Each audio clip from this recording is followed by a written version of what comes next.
오늘은 바른 세계관이 갖는 영향력, 그죠? 4장. 이 부분 한번 생각해 보고자 합니다. 그러니까 몇 해 전에 LA에서 이제 10대 위한 살인 사건이 일어났는데, 이때 이제 한 아이가 잡혔어요. 그래가지고서 재판을 이제 진행 중에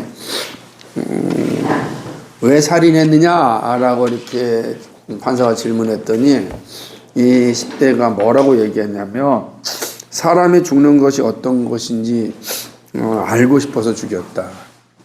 이거 얼마나 당황스럽습니까? 그러니까 이런 생각들을 가지고 있다는 것은 사실은 되게 충격적이거든요. 이런 게. 그러니까 왜 이런 생각을 갖게 되었을까? 그죠? 우리는 보통 그런 생각 갖고 있지 않잖아요.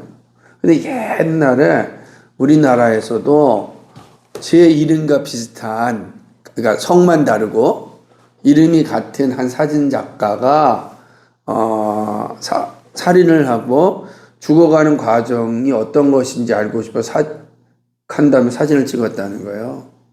자기는 뭐 대단한 예술가적인 의식을 갖고 있는지 모르겠는데 그건 예술가가 아니죠, 그죠? 그거는 뭐 거의 정신병자를 떠나서라도 괴물이죠, 괴물. 그런 모습이 있다는 거죠. 이러한 어이없는 현실과 무질서의 현상은 사실은 우리도 주변에서 자주 이렇게 보게 되는데, 그 가운데 하나가 묻지마 폭력 같은가, 묻지마 살인 같은 것들, 이런 게 있잖아요. 왜 그렇게 할까? 여러분 생각을 해보세요. 왜 지나가는 사람을 갑자기 그렇게 폭력을 행하고 또 살인을 해야 됩니까? 왜 그럴까요? 화가 많아서요. 화가 많아서? 또 왜 그럴까? 자극적인 미디어에 내가 무너져서 그것도 일리가 있죠. 또요. 그런 건 얘기하는 거는 일종의 그 현상이잖아요. 현상. 그 본질적인 것들은 어디에 있을까요? 여러분 생각해 보세요. 왜 이런 묻지마 폭력이라든지 살인 이러한 어떤 모습들, 정말로 우리의 이 전두엽이 망가져 가지고 생겨나는 과학적인 현상일 뿐인지, 그죠? 그러니까 한번 생각해 보셔야 되지 않겠어요? 그러니까 사람들은 해석을 하려면은 지금처럼 이게 전두엽이 망가졌으니 전두엽을 회복하면은 이런 문제가 없을 것이다, 이렇게 대안도 제시하잖아요.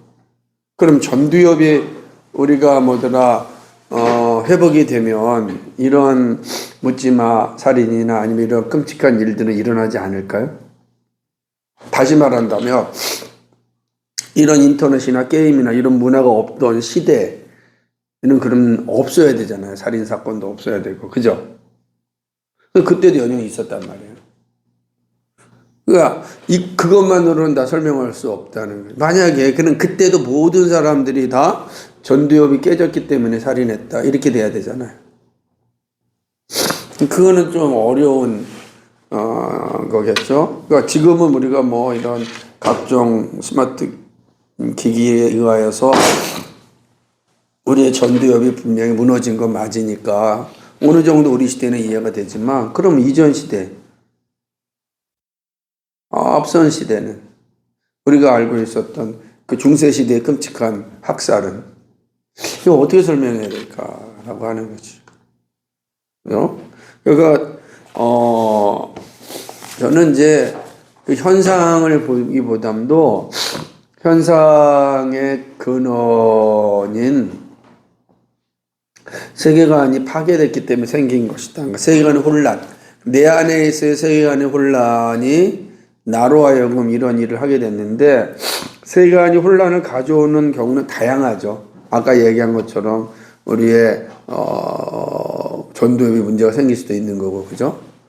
또 아까처럼 화가 너무 많이 생길 수도 있는 거고, 그 조절할 능력이 상실할 수도 있는 거고, 그죠? 그러니까 그런 것들이지만 사실은 그걸 전체적으로 다 모은다면 우리에게 있어서 세계관이 사실 깨졌기 때문에, 그러니까 정상적인 세계관이 우리 안에서 작동하지 않는 그런 모습이지 않을까 생각해 보는 거죠. 왜냐하면 오늘날 같은 특별히 자살이 되게 많이 일어나잖아요. 뭐 집단 자살도 있지만 우리나라는 지금 자살로는 세계 1위 국가 아닙니까? 그죠? 자살공화국이라고 하는 오명을 우리가 받고 있는데 도대체 이런 자살은 어떻게 일어나는 걸까? 왜 일어날까요? 자살은 또 여러분 생각할 때는. 우리는 전문가가 아니지만 그래도 생각해 볼 수 있잖아요. 외롭고 억압받는다 생각해서. 외롭고 억압받는다 생각해서. 또 살기 힘들어서. 살기 힘들다. 그럴 수 있죠. 소망이 없거나 자기가 무쓸모하다. 그렇지. 소망이 없고 내가 쓸모없는 존재라는 인식 때문에. 맞아요. 또 어떻게 생각하세요? 석희나 갖고 은빈이. 비슷한 것 같아요. 신앙이 없어서 뭔가 붙잡고 늘어질 게 없어서 힘든 상황에서 붙잡고 견디기 올바르지 않은 걸 붙잡고 그렇죠. 붙잡고 견딜 만한 능력이 없기 때문입니다. 저도 비슷하게 그 환경이 이렇게 만들고 환경이 이렇게 만들 수 있다. 그렇죠. 근데 그 환경을 못 이길까요? 그러니까 아까처럼 내가 쓸모없다, 소망이 없고 쓸모없다라고 하는 생각을 못 이길까요?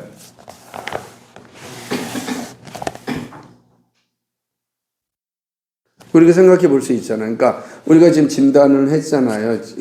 자살을 하게 되는 진단을 여러분 스스로가 자연스럽게 한 거. 이게 뭐 전문가들이라는 진단과 별 차이가 없이 여러분이 진단을 한 거예요. 좀 고상하게 표현할 뿐이지만 우리가 한 진단이 크게 벗어나지 않거든요. 여긴 사실 여기 여러 가지 있어요. 뭐 가정의 문제도 있고요. 그죠? 예를 들자면 제 군대에 있을 때 여자친구가 헤어졌다고 해서 자살을 시도한 제 선임병이 있었어요. 아마 그것도 뭐 여자랑 헤어지면 소망이 없다, 내가 쓸모없는 인간인가라고 하는 자괴감이 들었을지도 모르겠어요. 그죠? 물론 그럴 수 있죠. 그러니까 이런 것들 보면 다 이런 어떤 우리 환경들이 우리를 지배하는데 이걸 못 이길 수 있는 방법은 없는가? 도대체 왜 우리는 환경의 지배를 받는가? 저는 뭐 여러 가지를 낼 수 있지만 오늘 이 주제를 본다면 결국 우리의 세계관이 건강하지 못하여서 환경에 지배당한 것이다. 그러니까 세계관으로 환경을 지배해야 되는데 그러지 못하고 환경에 의하여 나의 세계관이 지배당할 땐, 왜냐하면 환경을 보면 소망이 없거든요. 보이는 게 많잖아. 아까처럼 뭐 여자친구가 떠났다든지. 나는 보면 남자가 떠나서 자살하는 숫자보다 여자가 떠나서 자살하는 숫자 통계를 한번 내보고 싶더라고. 도대체 어떤 차이겠는지 궁금하고. 아마 남자는 군대라고 하는 이런 집합체에 있다 보니까 더 많이 인식하고 있겠지만 사실은 그러지 않을 것 같기도 해. 모든 연인 사이에서 비슷비슷하게 나타나지 않을까? 그 연인이 헤어진다면. 그래서 나중에 오래 산 부부들이 먼저 이제 배우자를 보내면 따라서 이렇게 동반 자살하는 경우도 많잖아요. 그러니까 왜 그렇죠? 그 똑같다는 거죠. 남은 시간 내 삶의 의미가 어디 있어? 라고 생각하는 거지. 거기다 또 아프면 더하죠. 우리가 아프면. 근데 이 모든 것들도 환경의 지배를 받은 거잖아요. 이 환경을 지배해야 되는데 환경에 지배받았다. 그럼 왜 우리는 환경의 지배를 받는가? 그냥 세계관이 무너졌기 때문에 그렇다.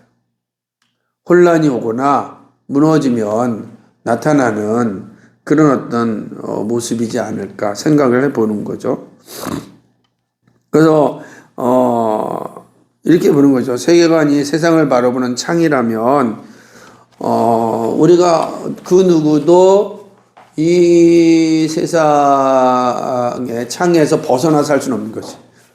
우리는 다 창을 가지고 있는 거, 안경을 가지고 있으니까 벗어나 살 수는 없잖아. 네. 그리고 프란시스 셰퍼의 말처럼 모든 사람은 다 각자의 전제를 가지고 있다라고 하는 것이죠. 그러니까 그 세계관에 따라서 살 수밖에 없는 거다. 그러니까 결국은 그러한 환경의 지배를 받고 그러한 행위를 하였다는 것은 실제로 그 사람이 가지고 있는 세계관이 그러한 결과를 만들어냈다. 그래서 로마서 12장 2절에서는 마음을 새롭게 하여 변화를 받는 중에 하나가 뭐냐면 마음을 새롭게 한다. 마인드, 생각을 새롭게 한다.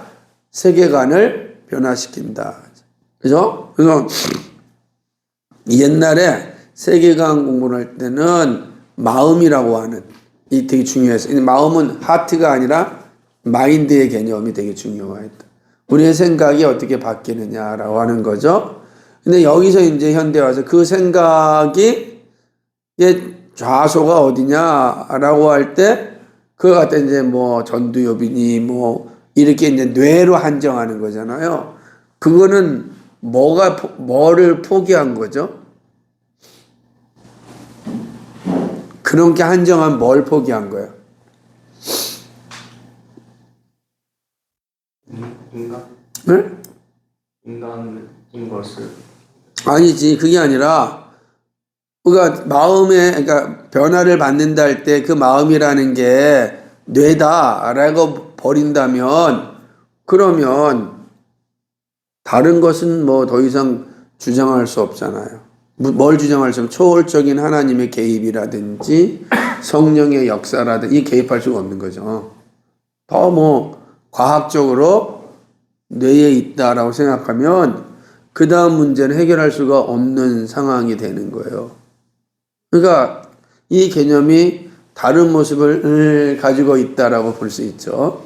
그러니까 우리가 생각할 때 그래서 이제 오늘날의 싸움은 이 포스트 모던 사회에서는 사실은 조금 달라졌지만 모더니즘 사회에서는 이성주의가 강했기 때문에 어떤 영적인 세계에 대한 이해를 추구하려고 하지 않았거든. 그러니까 이런 이제 시대를 살아가는 거예요. 그래서 이 문제도 단순히 뭐 우리가 생각이 바뀐다고 해가지고 우리의 뭐더라 삶이 바뀌느냐 이런 이제 문제 제기를 할 수가 있긴 있어요. 요즘 과학주의적 세계론의 입장에서. 그러나 성경이 말하는 마음이라고 하는 건 단순하게 지적인 요소만을 가지고 있는 건 아니거든요.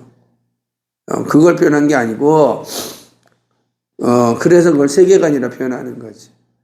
그러니까 세상을 바라보는 모든 관점들의 변화 그걸 중요하다고 보는 거죠.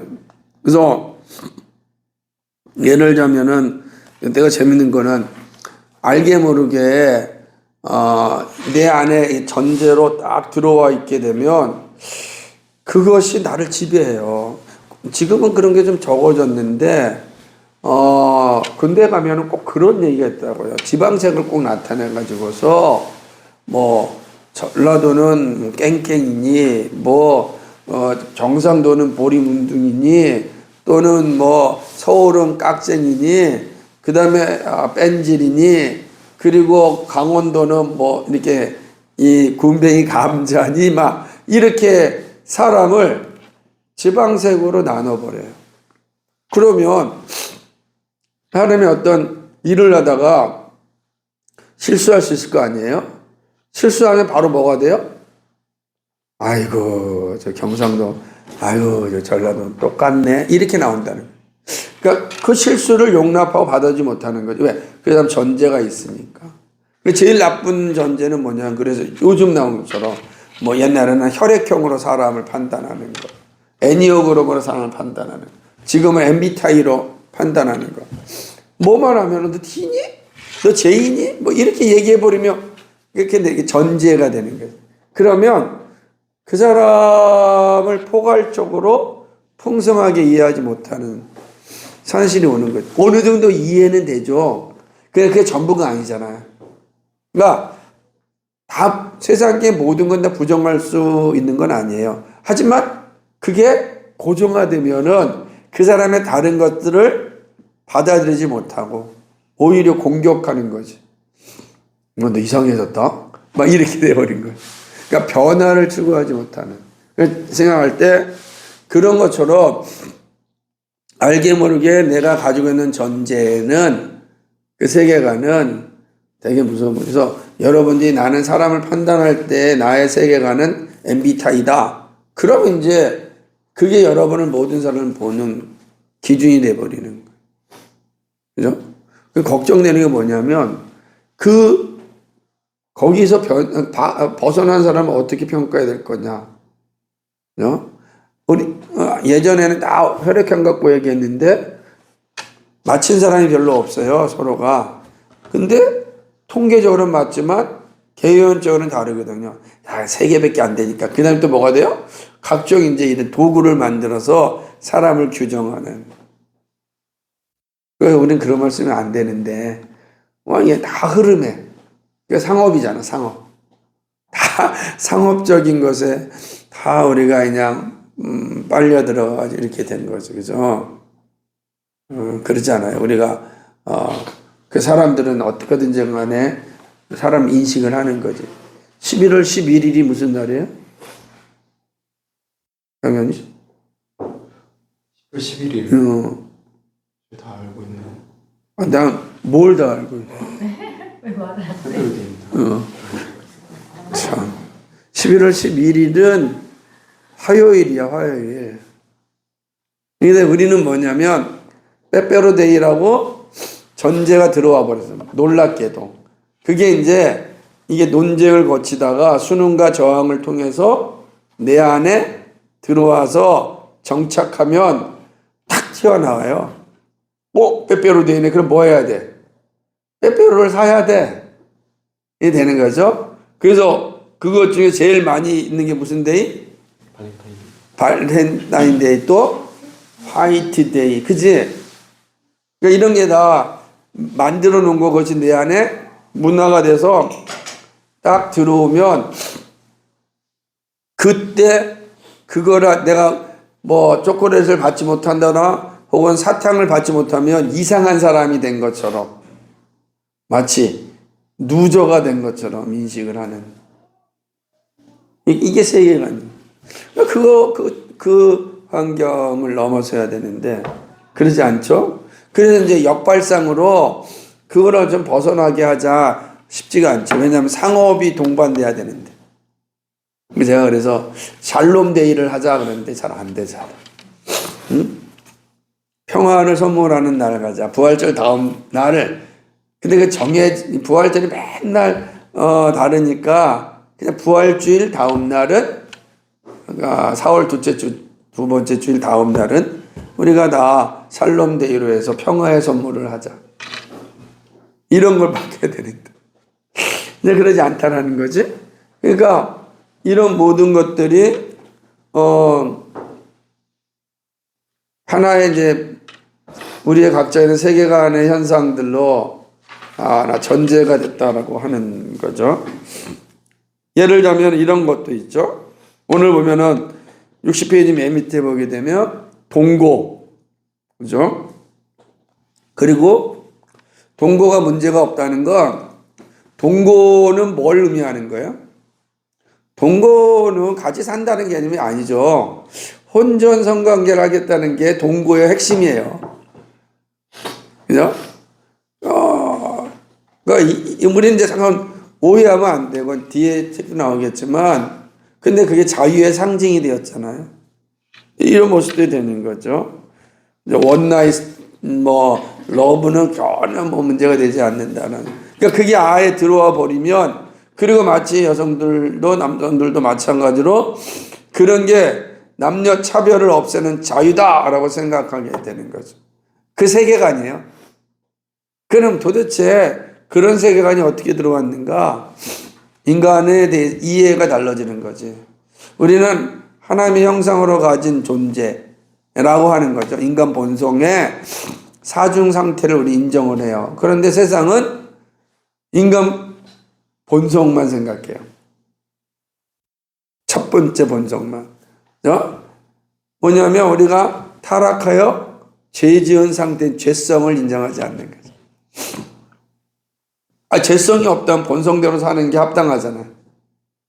근데 우리는 다르죠. 우리는 죄성을 가지고 있기 때문에 이 죄성을 해결하지 않는 한 자유는 올 수 없다. 그래서 우리는 진리를 알 때 자유를 갖는 거지만 이 세상은 본성을 회복하는 게 자유라고 생각하는 거예요.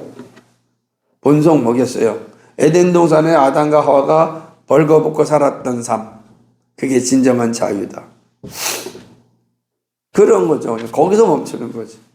근데 우리는 그게 아니고 죄성을 가지고. 그래서 현대의 어떤 사상의 핵심은 본성과 죄성을 정확히 아는 거예요.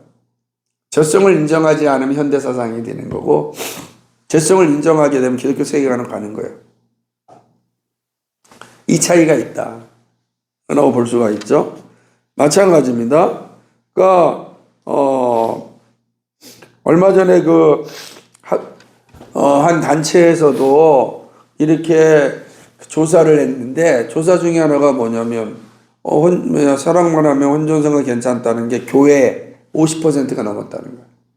지금은 더 넘었겠죠. 그래서 이 세계관이 되게 중요합니다. 그래서 세계관이 갖는 영향력은 되게 커요. 네 가지로 볼 텐데, 첫 번째 뭐냐면 삶의 가치를 이제 결정하는 것이죠. 우리가 있는 것처럼 현대인들은 매우 자기 PR, 즉흥적인 삶, 애드립을 잘하는 거, 이런 걸 되게 중요시 여기는 것입니다. 거기 한번 61페이지에 보게 되면 일본 삶의 가치 중에 한번 맨 마지막 부분이 아니라요.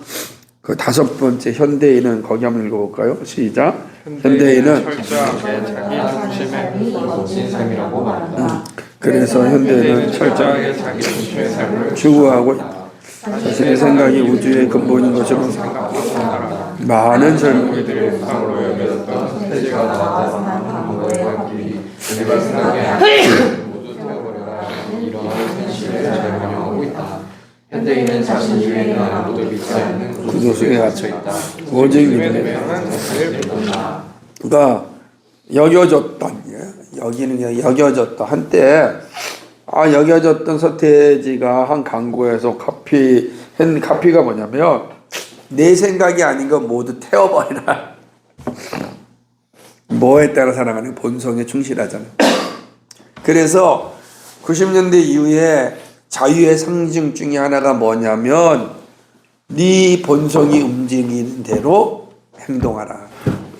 뒤에 이제 살펴보겠지만은 DJ 덕이라고 당시에 DJ DOC라고 하는 그룹에서 나왔던 그 내용 중에 하나가 뭐냐면 네 본성에 따라 행동하라.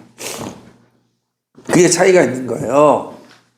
그러니까 어떤 이런 모습들이 바로 우리가 가지고 있는 모습이죠. 우리 시대의 모습이죠. 바로 세계관의 중요한 이유가 여기 있는데, 세계관은 곧 자신의 본질을 드러내기 때문입니다. 그래서 모든 관계, 언어와 행동, 글쓰기, 직업, 인간관계, 남녀의 만남과 결혼생활, 자녀, 양육 등 모든 삶의 영역이 세계관을 반영해요. 자녀를 키울 때도 마찬가지고 여러분 다 마찬가지입니다. 그래서 알게 모르게 내 세계관이 반영되어진다고요.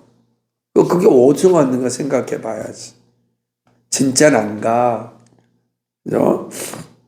예를 들면 제가 여기 피카소 얘기를 냈습니다. 피카소는 정말 대단히 유명한 사람 아니겠어요? 뭐 20세기 미술에서 최고봉이라고 할 수 있는 게 피카소라고 할 수가 있는 겁니다. 근데 안타깝게도 그의 삶은 가치가 별로 없었다. 그건 내가 한 말이 아니라 피카소의 어머니가 한 말이었다고. 그걸 보게 되면 피카소는 정말 91세까지 장수하는 삶을 살았습니다. 그런데 그와 가까운 사람들은 피카소를 향하여 괴물 같은 존재였다 말합니다. 특별히 여성에 대해서는 탐욕스러운 괴물이었습니다. 그에게는 많은 부인이 있었습니다. 그리고 정부도 있었습니다. 첩도 있었다는 거죠. 피카소의 어머니가 이렇게 얘기합니다. 며느리인 프랑스와즈 진로에게 이렇게 경고하였습니다. 나는 어떤 여자라도 내 아들과 행복하게 살 수 있으리라고 믿지 않는다. 피카소는 자기만을 위할 뿐 타인에겐 전혀 관심이 없기 때문이다. 얘기합니다. 피카소의 정부였던 도라마르는 피카소에게 당신의 일생 동안 어느 누구도 사랑해 본 적이 없는 사람이다. 당신은 사람을 사랑하는 법을 모른다. 라고 했어요. 그리고 첫 번째 부여했던 진로는 이 피카소를 향하여 악마라고 말하였습니다. 그러자 피카소가 피고 있던 담배를 해가지고 어떻게 했어요? 진로 그녀의 뺨을 찢어버렸다. 20세기에 그런 사람들은 뭐예요? 20세기의 위대한 예술가니까 다 이런 것도 예술가니까 그렇다고 받아들인 이 쓰레기 같은 존재를 그가 그림은 잘 그릴 수 있지만 그는 쓰레기예요. 이렇게 평가를 해야 되는데 우리는 그가 만든 업적에 보면 그 사람 인간성을 다 묻어버린다. 그러니까 이게 되게 어렵죠. 그러니까 피카소는 이렇게 깨어진 자아를 가지고 있었던 사람이었다. 보면 되는 겁니다. 깨어진 자라고 하는 거죠. 그러니까 천재의 모습은 아닌 거죠. 이러한 모습에는 피카소와 가지고 있는 무신론과 깊은 관계가 있는데 왜냐하면 이 피카소는 자신은 니체의 추종자라고 공언했어요. 니체의 추종자. 그러면서 말하기를 내가 신이다. 그러니까 피카소는 왜냐하면 니체는 신은 죽었다라고 한 사람이에요. 그리고 새로운 신, 자라투스트라가 필요하다. 예를 하는 거예요. 그러니까 신은 죽었고 초인이 나와서 세상을 다스려야 한다. 할 때 그 초인이 신이란 말이에요. 근데 피카소가 뭐냐면 나는 신이다. 신이 뭐더라. 자기가 뭐더라. 신이 결정하는데. 그러니까 자기를 판단할 사람은 자기밖에 없는 거예요. 이게 피카소의 생각. 이게 어디서 왔느냐? 니체의 생각이었어요. 니체의 추종자였던 피카소가 그의 삶 속에서 나타나. 그러니까 그는 재능을 가지고 그림은 멋있게 그릴 수 있었지만 그래서 피카소의 그림이 입체 파괴적이잖아요. 기존의 모든 걸 파괴하는 포스트 모더니즘이라고 하는 세계를 들어가는 그런 문과 같은 사람이 바로 피카소란 말이에요. 나중에 보면은. 그래서 이런 측면으로 본다면 결국은 피카소가 가지고 있던 세계관이 그의 그림 그리고 그의 삶을 지배하고 있었다라고 이제 볼 수가 있는 거죠. 그러니까 모두가 다 예외 없이 자신이 가지고 있는 세계관에 따라 움직입니다. 그래서 세계관이 불안하면 그의 삶도 불안해요. 흔들게 돼 있다라고 하는 거죠. 예가 아니죠. 재밌는 거는 피카소가 신은 죽었고 나 자신이 신이다라고 하는 했던 피카소가 결혼 3주년 때 진로와를 데리고 한 작은 교회당에 가서 영원히 사랑해 주겠다는 맹세를 합니다. 그 교회당에서 하죠. 재밌죠? 이게 세계관이 분열된 사람의 모습입니다. 그 진로가 여기서 아니 교회 아니고 여기서 해도 되지 않냐라고 했더니 근데 만약에 이런 거죠. 피카소의 한 말이 재밌습니다. 아니요. 글쎄 물론 그 말이 맞소. 그건 다 마찬가지요. 하지만 이건 그런 것들 중에 하나요. 어떻게 될지 누가 알겠소. 그 모든 것이 교회와 연관이 있을지도 모르지 않소. 그 모든 걸 조금은 더 확실하게 해줄 수 있으니까 그럴지도 모르지 않소. 그러니까 영원히 사랑할 때 하나님 앞에 신 앞에서 내가 이렇게 약속하면 신이 있을지 모르니까 그러면 확실하지 않느냐. 뭐야? 자기가 신이라고 해놓고 뭐가 된 사람이요? 세계관이 분열된 사람이다 라고 보는 거죠. 그러니까 결국 피카소의 세계관은 그와 관계한 사람들의 가치를 결정하였고 그의 삶의 가치도 결정하였다는 거예요. 이해가 되세요? 그렇다는 거죠. 그죠? 안타까운 것은 모르지만 실제로 그의 첫째 아들과 손자가 자살하였습니다. 그리고 화살했던 여인들 7명 가운데 2명은 자살하였고 2명은 정신 이상을 겪었고 1명은 요절하였습니다. 이 미친놈이죠. 그러니까 피카소의 그림은 대단하지만 끔찍하지 않아요. 그러니까 우리가 두 개를 구분해 볼 수 있어야 된다는 거지. 한 세대를 여는 화가로서의 재능은 가지고 있지만 안타깝게도 그의 세계관을 볼 때는 사실은 불완전하기 때문에 어쩌면 그런 세계관이 그의 삶과 그의 예술이라고 하는 장면에 투영된 게 아닌가. 그래서 피카소의 아비뇽의 처녀들이라든지 목욕하는 여인들 온갖 그림들을 볼 때 다 깨지잖아요. 다 깨져요. 그러니까 이전에 가지고 있었던 그림을 파괴하였거든요. 적어도 가장 확실한 파괴는 우리가 할 때 인상주의와의 모든 그림들을 완전히 파괴하는, 그리고 나서 다다이즘과 함께 입체파로 가는 이런 다다이즘 우연이잖아요. 우연의 이런 예술로부터 이제 입체파라고 하는 이런 피카소의 그림을 통하여서 현대 포스트 모던 예술로 들어오게 되거든요. 여기에 세계관이 작동하였다. 보는 거죠. 그게 다 마찬가지. 그래서 사실은 세계관이라고 하는 게 삶의 가치를 다 결정한다. 그래서 우리가 가지고 있는 성경적 세계관이 왜 중요하냐? 인간을 바르게 이해할 수 있기 때문에 그렇습니다. 그래서 성경적 세계관은 자신과 타인의 존재를 정확하게 이해할 수가 있는 것이죠. 그러니까 우리는 하나님의 형상으로 지음받은 존재다, 그런 본성을 가졌지만 죄로 인하여 타락한 죄성을 가진 존재다, 이걸 이해하게 되는 거예요. 이 차이가 작은 것 같지만 되게 중요한 차이가 되는 거죠. 이게 바로 삶의 가치를 형성하게 된다. 그렇기 때문에 이 세상 움직이는 사람의 삶은 바로 정직한 세계관에 가지고 있느냐, 견고한 세계관, 건강한 세계관을 가지고 있느냐. 그러다 보면 결정되는데, 그러니까 이 세상에서의 삶은 세계관과 세계관의 만남이요, 어쩌면 세계관과 세계관의 투쟁이고, 그런 삶 속에서 견고한 세계관을 가진 사람들이 결국은 삶의 자리를 잃어버리지 않는다 라고 볼 수가 있습니다. 이게 우리가 세계관이 삶에 영향을 주는 거죠. 첫 번째, 삶의 가치를 이룬다. 여기서 쉬고요. 나머지 부분 또 살펴보겠습니다.